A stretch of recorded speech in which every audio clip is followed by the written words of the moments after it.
Għall-ewwel darba uffiċjali ta' detenzjoni benefikaw minn sistema ta' promozzjoni fil-gradi li fost oħrajn tfisser titjib fil-pakkett finanzjarju taħriġ ifformalizzat. Dan seta' jseħħ permezz ta' ftehim bejn il-Gvern, il-ħaddiema tas servizzi ta' detenzjoni u l-General Workers Union.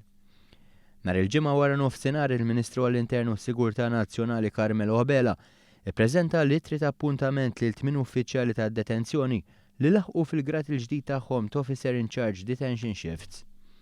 L-uffiċjali jinsabu lesti biex jaqdu dmirietom bl-aqwa mod. Aħna ħanaħdmu b'lealtà flimkien miegħi u ma' sħabi bl-aktar mod professjonali.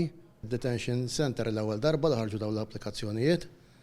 Jiena kburi li intasilt wieħed minnhom biex wasalna sa hawnhekk għamilna kors minn nies professjonali u rewna peress li issa huwa xogħol aktar responsabilità fuqna.